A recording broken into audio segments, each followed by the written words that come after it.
Builders. I'm Nathalie Zé. C'est un honneur and a great pleasure pour moi de vous retrouver dans le cadre de votre nouvelle émission Made in Black. Un programme dédié à la culture, aux célébrités et bien sûr à vous, nos chers partenaires Builders. Débutons notre voyage avec la voix douce qui murmure au sommaire. À tout de suite. Au sommaire de cette émission, l'arrivée massive des utilisateurs de la terre au Cameroun expose les communautés à plus de précarité de leurs droits fonciers. Pour cela, plusieurs ONG telles que le Centre pour l'environnement et le développement, en abrégé CED, se sont penchés sur le sujet en lançant un appel mondial à l'action sur les droits fonciers autochtones et communautaires. À suivre dans le panorama réalisé par l'équipe de Made in Black et dans le documentaire du CED, dans votre rubrique Discovery qui dit environnement et nature dit également entretien de notre capitale beauté. Aujourd'hui, dans votre rubrique beauté, nous allons vous présenter un savon noir qui n'a que du bon pour votre peau. Et ça sera suivi du quiz de notre partenaire Afrique Bio qui vous permettra de gagner de nombreux lots. Restez scotchés sur Zguest avec notre invitée du jour, Karine Tsongi, qui est une jeune femme entrepreneur qui a su relever le défi lancé par Lidl. Pour terminer, les amoureux du buzz seront servis avec Shakiro 237 et Coco Argenté dans votre rubrique À vous, Internet. Depuis l'aube de l'agriculture, il y a 12 000 ans, l'humanité s'est séparée progressivement d'un mode de vie fusionnel avec la nature, où les plantes et les animaux étaient comme familiers et la terre avait alors la plus haute valeur. Dans votre rubrique Panorama, l'équipe de Made in Black fait le point sur la valeur accordée à la terre de nos jours. Regardez.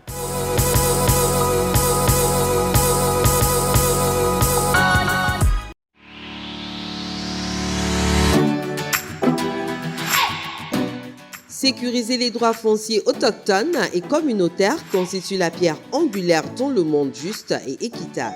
Les droits fonciers des peuples autochtones et des communautés locales sont essentiels pour atteindre les objectifs de développement durable en faveur desquels se sont engagés nos dirigeants en termes de santé ou d'éducation, de participation ou de paix, de croissance ou de diversité culturelle. Le terrain, il est toujours important pour la famille.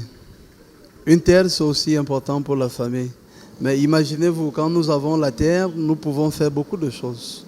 Nous pouvons cultiver, nous pouvons y bâtir une maison, nous pouvons aménager ce qui peut permettre à la survie de la famille demain. Ça, c'est l'importance d'avoir un peu une terre. En zone rurale, la terre a ceci de particulier qu'elle ne saurait être vendue parce qu'elle nous permet de cultiver, de pouvoir nourrir son homme à partir de l'agriculture. Qu'est-ce que je pouvais encore dire de la terre? La terre en fait un élément essentiel pour les hommes. On ne saurait la brader à des fins uniquement commerciales. Il faudrait aussi qu'on pense au niveau de l'écosystème, puisque le réchauffement climatique, c'est en ce sens que la terre peut être bénéfique pour nous si nous réussissons à entretenir la terre en faisant de la culture, en construisant des maisons pour pouvoir loger les gens et pouvoir pratiquer l'agriculture. Bref, la terre est un élément capital et essentiel pour notre suivi. Notre vie sur Terre, telle que nous la connaissons, dépend de la reconnaissance du statut de gardien de notre planète qu'endossent les peuples autochtones et les communautés locales. Défendre et reconnaître que la sécurité des droits fonciers de ces peuples est essentielle pour éradiquer la faim et la pauvreté, protéger l'environnement et lutter contre le changement climatique, instaurer un monde juste où les droits fondamentaux de tout un chacun sont protégés.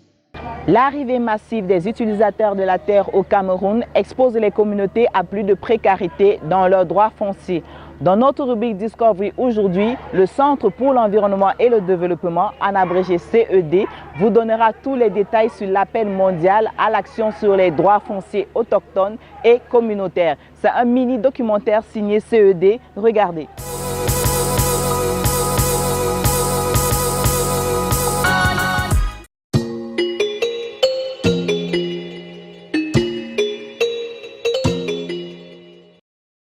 Bonjour, je suis Samuel Eto'o. Je crois que la terre est très importante pour les populations pauvres de la ville et des zones rurales en Afrique. Dans la plupart des pays africains, les populations rurales représentent au moins 60% de la population totale.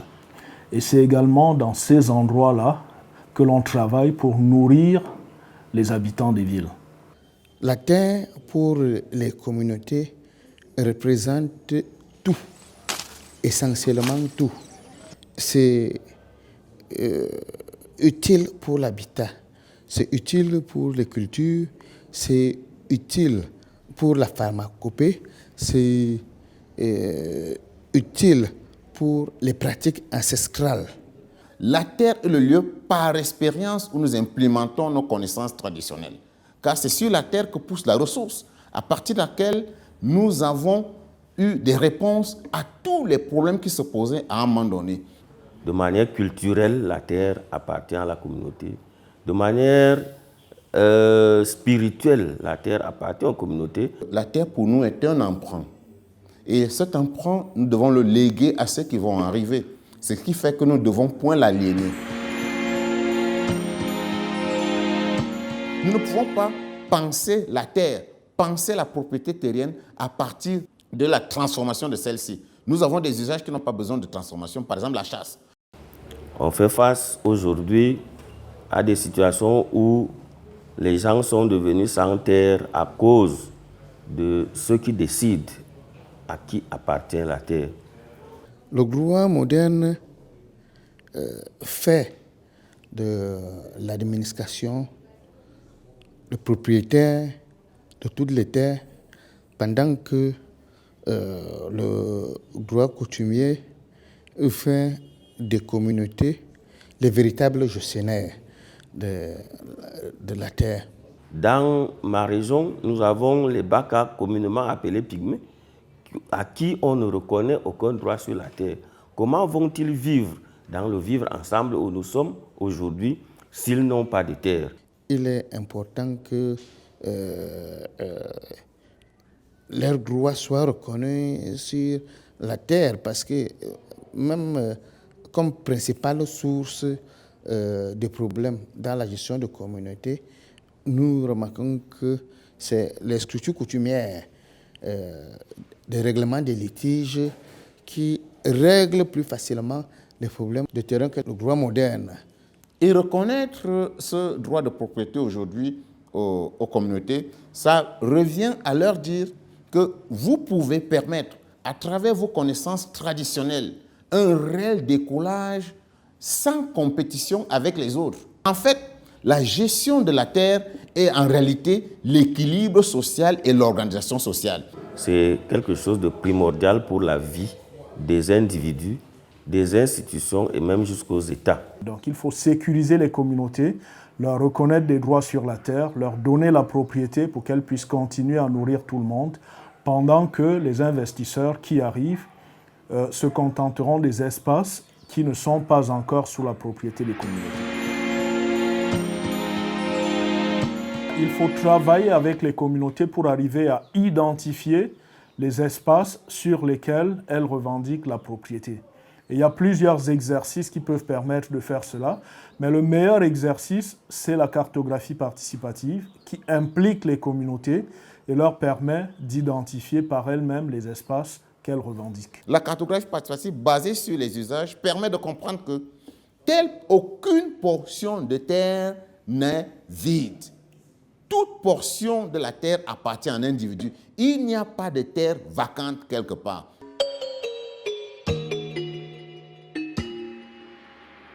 Une fois que cela est fait, on peut travailler donc à reconnaître dans la législation nationale la propriété coutumière comme étant égale à la propriété documentée, matérialisée par le titre foncier. Et je pense que c'est vers là que les réformes foncières devraient aller dans nos pays, pour ne pas avoir des citoyens de deux natures, des citoyens à deux vitesses, certains citoyens avec une propriété foncière reconnue par un titre foncier, et d'autres citoyens, la plus grande majorité de la population, n'ayant que des droits fonciers extrêmement précaires. Il faut qu'on arrive à lutter contre cela pour sécuriser les droits fonciers des communautés. Il faut sécuriser les droits fonciers des plus pauvres pour les aider à s'en sortir. Je soutiens ce combat sur notre continent. Nous espérons que vous serez nombreux à suivre le Centre pour l'environnement et le développement dans cette initiative qui a pour but de permettre à toutes ces communautés de voir leurs droits sécurisés et leurs intérêts préservés. Pour plus d'informations, n'hésitez pas à vous rendre sur le site internet du CED qui s'affiche au bas de votre petit écran. Qui dit environnement et nature dit également entretien de notre capitale beauté avec des produits bio. Nous sommes allés à la rencontre de notre partenaire Afrique Bio qui commercialise des produits de cosmétiques bio. Et aujourd'hui, nous allons vous présenter dans notre rubrique beauté leur savon noir qui possède tous les ingrédients nécessaires pour l'embellissement et l'assainissement de votre peau. Je vous invite à le découvrir en images et bien sûr, ce sera suivi d'un quiz qui vous permettra de gagner de nombreux lots. Regardez.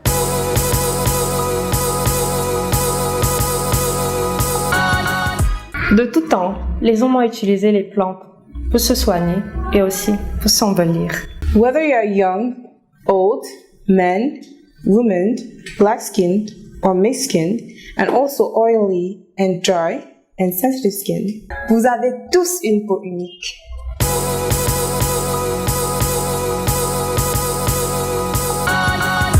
Créée au début de cette année, AfriBio est une entreprise qui s'est donnée pour mission d'embellir la peau de la femme noire et métissée avec des produits made in bio.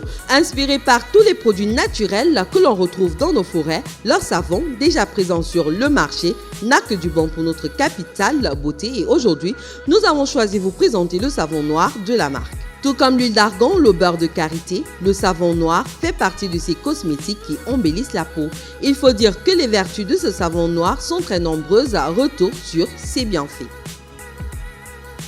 À base d'huile de moabi et d'huile de graines de moubala et plein d'autres principes actifs naturels, le savon noir AfriBio est le nouveau produit culte des femmes africaines grâce à ses nombreuses propriétés.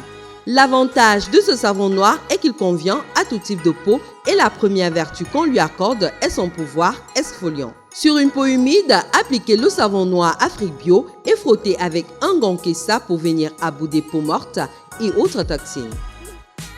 Riche en vitamine E, ce savon noir hydrate et nourrit intensement votre peau tout en la lissant et en laissant un finish satiné, ce qui rend la peau douce et souple. Pour terminer, ce savon noir rime avec bien-être car vous pouvez l'utiliser pendant votre séance de hammam et dire adieu aux imperfections de la peau grâce à sa formule antibactérienne qui agit contre l'acné. En conclusion, le must-have s'est d'opter pour le savon noir AfriBio. Actuellement en promotion, 2 savons achetés, 1 offert. Pour plus d'informations, contactez-nous au code d'accès de l'émission.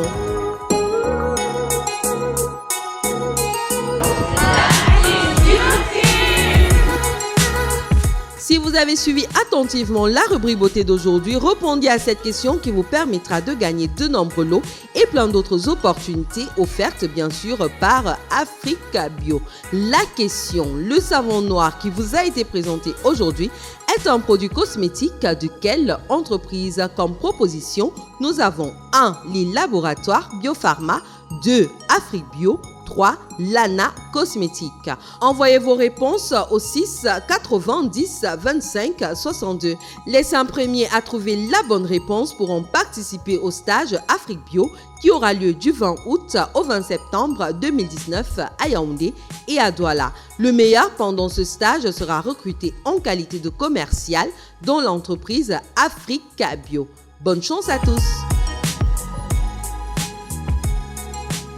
Vous savez ce qu'il vous reste à faire si vous voulez être l'un des heureux gagnants du quiz offert par Afrique Bio. Est-ce possible de mesurer la valeur et l'importance de la terre? Eh bien, nous saurons tout de suite dans notre rubrique The Guest, en compagnie de notre invité du jour, Karine Tsungi, jeune entrepreneur camerounaise qui a choisi d'exercer dans un corps de métier peu connu au Cameroun, la cartographie, la géologie et la géomatique. Et c'est tout de suite après le jingle.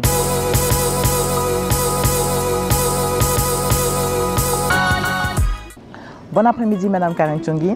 Bon après-midi, merci. Bienvenue sur le plateau de Men in Black. Merci. C'est un plaisir de vous recevoir.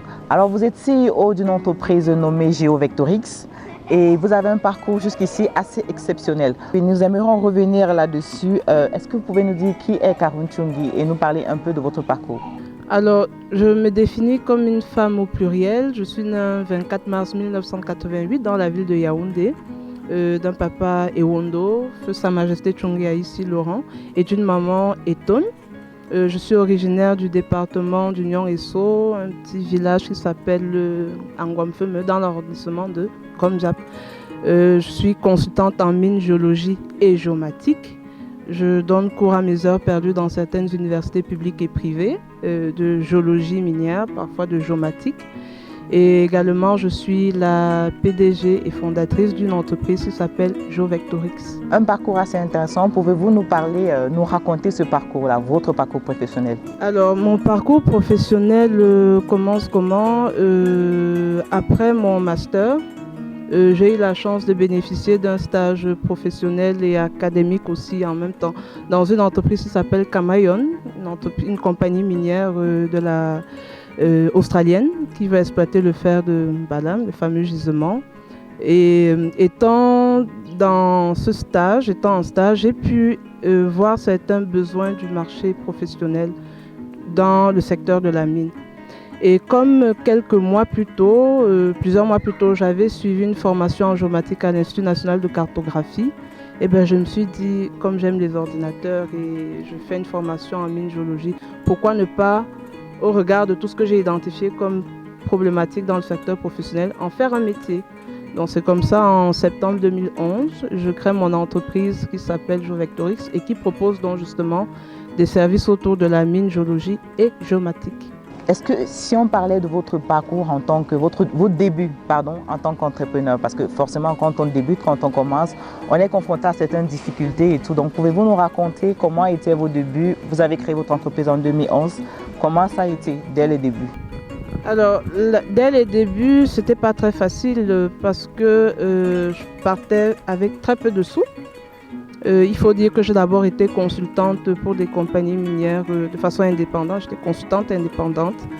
Et ce métier de consultante a commencé juste avant, quelques mois avant ma soutenance de master. Alors avec les petits argents que j'ai pu emmagasiner grâce à mes consultations, je suis allée au centre de facilitation de création des entreprises parce que je ne savais absolument pas par où commencer. On m'a guidée, j'ai créé l'entreprise. Ensuite, il a fallu me battre pour avoir les premiers clients. Mais je partais déjà avec un petit avantage, c'était que mes consultations m'avaient donné une certaine renommée. Et ça allait de bouche à oreille, de compagnie minière à compagnie minière. Et puis bon, c'est comme ça que j'ai pu un peu faire mes armes. Alors, nous allons vous permettre de souffler un peu avec un petit jeu qui s'appelle Ni oui, ni non. Dès maintenant, je vais vous poser une série de questions à laquelle vous devez répondre ni oui, ni non. Est-ce que vous avez compris? Oui. Ah, première erreur. Oui, elle a compris. Est-ce que le golf est un sport? On peut le dire. Êtes-vous déjà monté à cheval? Bien sûr. Est-ce que vous aimez cuisiner? Oui. Comme tout le monde. Et le premier temps encore. 2-0. Comme tout le monde, vous aimez sûrement le poulet. Je confirme. Merci d'avoir participé à ce jeu. Alors, sur à peu près 5 à 6 questions, vous avez dit oui juste 2 fois. Donc, vraiment, ça mérite des acclamations. Merci. Notre invité de la semaine passée vous a lancé un défi et vous devez le relever. Donc, le défi, notre invité, c'était l'idole, une slameuse camerounaise que vous connaissez sûrement. Et elle vous a lancé comme défi de slammer un de ses textes. Avez-vous déjà choisi le texte? Oui, j'ai choisi le texte. De quelle de ses musiques? Il me semble que le titre, c'est « Je vais ». D'accord. On va donc vous laisser face à la caméra qui est par là. Et vous allez... D'accord, je vous donne... vous pouvez regarder les paroles et place à la mise en scène. Quand la première chose à laquelle tu penses le matin, c'est tout ce que la nuit n'a pas pu te faire oublier. Comprendre que ça ne sert à rien de vouloir jouer au petit malin, t'es allé à la guerre comme tout le monde, mais c'est toi seul que la balle a touché.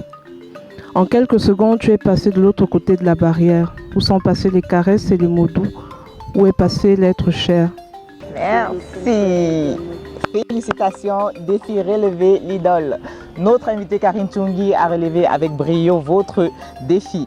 Donc, à votre tour, Madame Karine Tchongi, de lancer un défi à notre prochain invité. Quel est ce défi? Alors, pour le prochain invité, je vais lui demander de donner une définition, on va dire, assez simple de ce que c'est que la géomatique. La géomatique. Un mot difficile à prononcer, mais bon, on espère que notre invité pourra sortir quelque chose de potable. Il faudra être indulgent dans les notes. D'accord. Merci beaucoup Karine Tungui pour votre présence sur ce plateau. Merci. Nous sommes très heureuses de vous avoir reçu et nous vous disons à très bientôt. Très bon parcours, vraiment, vous êtes une source d'inspiration et allez de l'avant. J'espère que dans 5 ans, je vais interroger, j'aurai la chance de recevoir sur ce plateau une femme qui aura atteint un niveau international. Vraiment, je vous le souhaite. Merci. Merci beaucoup. Comme Karine Tungui, vous pouvez réussir une carrière professionnelle tout en ayant une vie familiale. Sur ce, je vous encourage à être nombreux à vous battre pour la réalisation de vos projets. Cette émission va bientôt s'achever et nous allons nous séparer sur une note gossip, car nous aimons bien savoir ce qui fait les buzz sur la toile. Et pour cela, je vous amène dans l'univers des coups de gueule de la Go Galaxy qui s'est déchaîné il y a quelques jours sur notre méga ponceuse Lady Ponce via un message posté sur sa page Facebook. Et pour terminer, je vous invite à découvrir les potins qui se disent sur Shakiro 237 depuis la sortie de son clip Les Lolettes en featuring avec le Camerounais Ken Keshou. Et c'est tout de suite dans À vous internautes.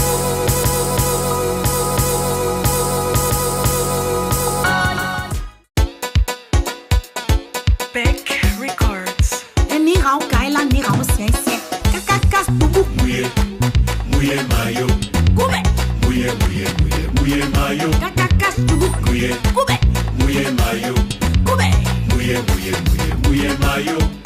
Qu'ils soient en compte privé ou professionnel, les réseaux sociaux prennent de plus en plus de place dans notre vie. Aujourd'hui, nous avons fait le tour du web pour voir qui fait le buzz au plus 237 en ce moment. Et le premier scoop qui nous a captivés était sur Facebook. L'artiste musicienne Coco Argenté tacle sévèrement Lady Ponce sur la toile via un message publié sur sa page Facebook le 20 juin dernier pour cause le refus de la méga ponceuse d'adhérer à un projet initié par la Go Galaxy qui avait pour but de valoriser le rythme Beat Kutsi en collaboration avec Majwayi et Manibela. Intitulé Buzz Buzz, Coco Argenté écrit dans le premier paragraphe de son message « Ai-je besoin de buzz pour unir ? Ai-je besoin de likes pour unir ? Faire le premier pas n'a jamais été signe de faiblesse. Chercher à unir signifie pas avoir tort. L'hypocrisie dont tu te permets de caractériser les autres est un exemple. Les malentendus que nous avons eus, n'as-tu pas ta part de responsabilité dans cela ? Eh bien, pour la suite de ce message qui a défrayé la chronique du web, allez sur la page de la Go Galaxy. Bonsoir mes copines, bonsoir mes amours, bonsoir, c'est Shakiro, la femme dont la peau d'un homme. Pas les lolettes, pas les lolettes, pas les lolites. Les lolettes, mes copines, maman, fais pas le crédit dans le piment, maman.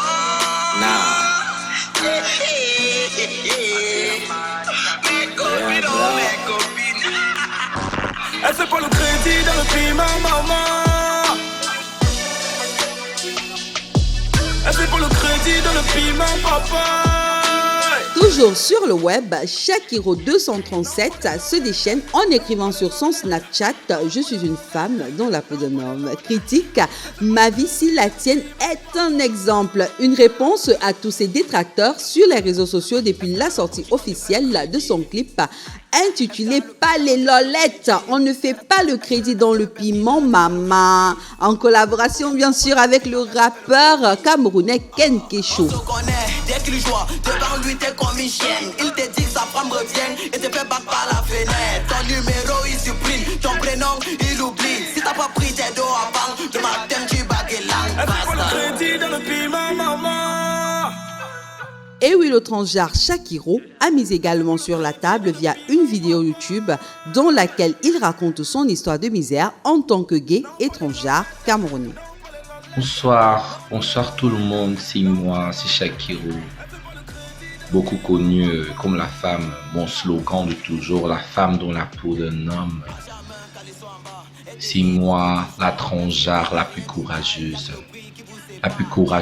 du Cameroun du 237, toujours critiquée mais jamais égalée. Ce soir, je vais vous raconter mon histoire, tout ce que j'ai traversé dans ma vie. mes peines, mes souffrances surtout. Je vais vous faire part de mes souffrances, tout ce que j'ai enduré, mais jusqu'à là, je marche toujours avec la tête haute. Qui connaissent reconnaître la valeur des femmes en 2019, maman. Biscuit de mère, la femme d'influence. Le pouvoir ne se partage pas, maman. En tout cas, les vidéos virales buzz de Shakiro font aujourd'hui partie du paysage médiatique grand public du web. On se dit à très bientôt pour un nouveau gossip. C'est déjà la fin de notre émission. Nous vous remercions pour votre aimable attention. N'hésitez pas à aller la revoir sur notre page YouTube et bien sûr notre jeu continue sur notre page Facebook. On se dit à très bientôt pour un nouveau numéro de votre émission Made in Black. Ciao, ciao.